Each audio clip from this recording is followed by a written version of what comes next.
Hello students, welcome to the channel.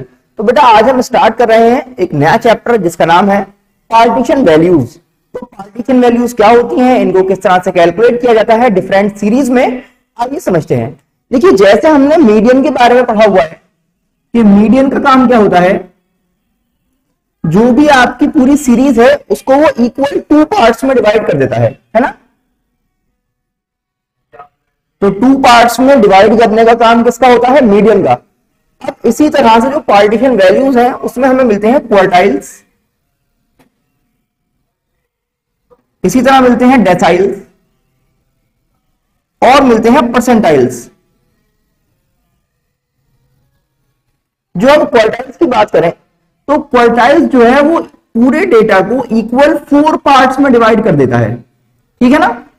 अगर हम deciles की बात करें तो ये कर देता है 10 पार्ट्स, और अगर हम बात करें परसेंटाइल्स की तो ये हमारे होल डेटा को 100 पार्ट्स में डिवाइड कर देता है, ठीक है ना। तो देखिए, आपके पास जो कंप्लीट डेटा है, अगर हम उसके 50-50% के 2 पार्ट कर दें तो हम मीडियन की बात कर रहे हैं। अगर हम उसी डेटा के 25-25 करके 4 पार्ट्स कर दें तो यानी क्वार्टाइल्स है। अगर हम 10-10% के 10 पार्ट बना लें तो डेसाइल्स की बात होगी, और अगर हम 1-1% के 100 पार्ट कर दें तो बन जाते हैं परसेंटाइल्स। अब ये तो बात हो गई कि भाई मीडियन क्या है, क्वार्टाइल क्या है, डेसाइल्स क्या है और परसेंटाइल क्या है। अब बात ये है कि कितने कितने होते हैं। तो मीडियन देखिए हम लोगों ने पढ़ा हुआ है एक ही होता है। क्वार्टाइल्स की जब हम बात करें तो क्वार्टाइल्स आपको मिलेंगे 3। एक कहलाता है Q1, एक होता है Q2 और एक होता है Q3। फिर जब हम बात करेंगे देखिए डेसाइल्स की, तो डेसाइल्स होते हैं 9, D1 से लेकर D9 तक कैलकुलेट किया जाएगा। और जब हम परसेंटाइल की बात करेंगे तो परसेंटाइल्स होते हैं 99, P1 से लेकर आप कैलकुलेट कर सकते हैं P99 तक, ठीक है ना। तो ये हमारी बात हो गई कि क्या चीज कितनी कितनी होती है। एक रिलेशन देख लेते हैं इनका, उसके बाद आगे स्टार्ट करते हैं क्वार्टाइल को समझना।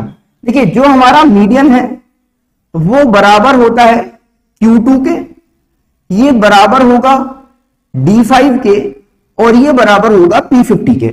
यानी कि ये वो वैल्यूज हैं जहां पर आकर हमारा जो डेटा है वो 50% राइट और 50% लेफ्ट में डिस्ट्रीब्यूट हो जाएगा, ठीक है ना। अब हम स्टार्ट कर रहे हैं समझना कि भाई क्वार्टाइल्स क्या किस तरह से कैलकुलेट किए जाते हैं। तो आइए अब बात कर लेते हैं क्वार्टाइल्स की और देखते हैं कि क्वार्टाइल को आप किस तरह से कैलकुलेट कर सकते हैं इंडिविजुअल सीरीज के लिए। आइए समझते हैं। देखिए, इंडिविजुअल सीरीज हम जानते हैं कि जब डेटा हमारे पास कुछ इस तरह लिखा हुआ होता है, सपोज मार्क्स 2 3 7 8 6 5 4, तो जब इस टाइप से आपकी वैल्यूज लिखी हुई हैं तो उसको हम कहते हैं कि भाई ये इंडिविजुअल सीरीज है और इसके हमें क्वार्टाइल्स कैलकुलेट करने हैं। तो क्वार्टाइल के लिए देखिए हमें सबसे पहले करना क्या होता है, जैसे हम मीडियन के लिए पढ़ते थे कि जो हमारे पास डेटा है वो वेल अरेंज्ड होना चाहिए। तो सबसे पहले तो आप इसको अरेंज कर लेंगे असेंडिंग या डिसेंडिंग ऑर्डर में, जिसमें आपको अच्छा लगे।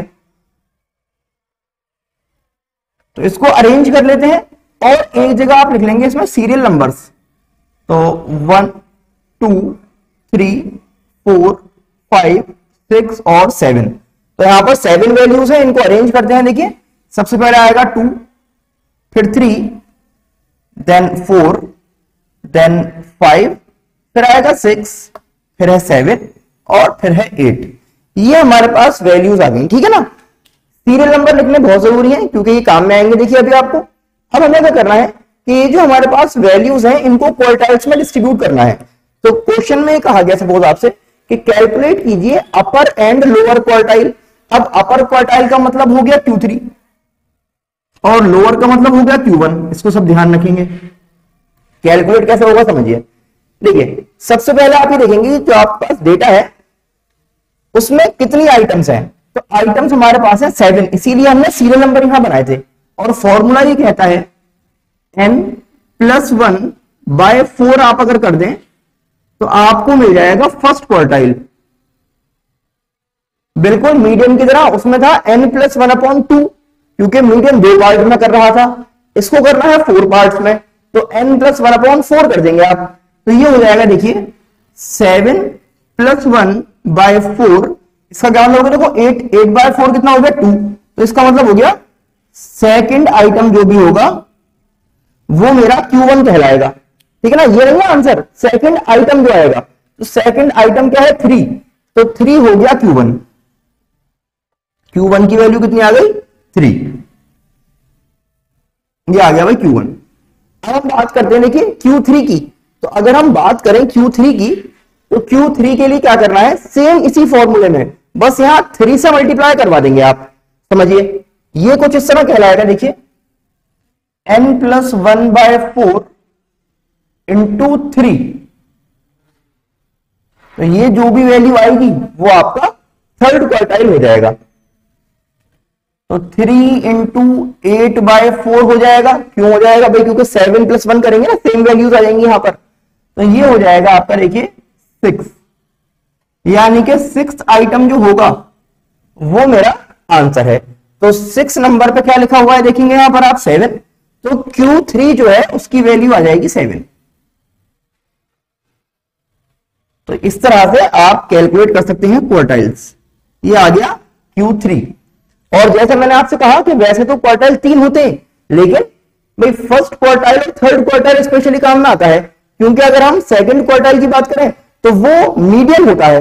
अगर मैं यहां पर आपको समझाऊं तो देखिए, अगर मैं यहां पर कैलकुलेट करना चाहूं Q2 यानी कि सेकंड क्वार्टाइल, तो n + 1/4 करूंगा और × 2 करना पड़ेगा। अब चलेंगे देखिए आगे, तो 2 × 8/4, ये 8 वहां से आ गया है ना, और इसको सॉल्व जब आप कर लेंगे तो ये बन जाएगा आपका 4th आइटम।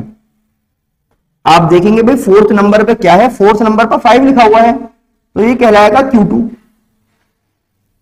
Q2 कितना आ गया 5।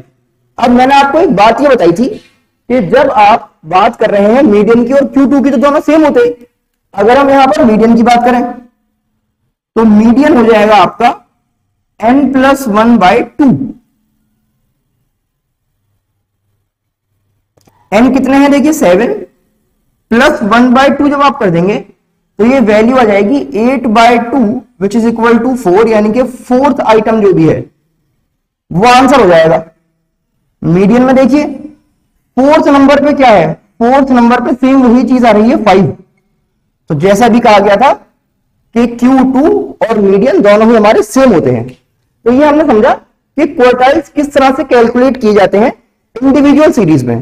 तो Q1 आप कैलकुलेट कर सकते हैं और Q3 इसी तरह से Q2।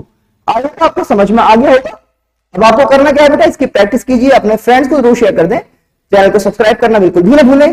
फिर मिलेंगे आप लोगों से नेक्स्ट वीडियो में। Thanks for watching.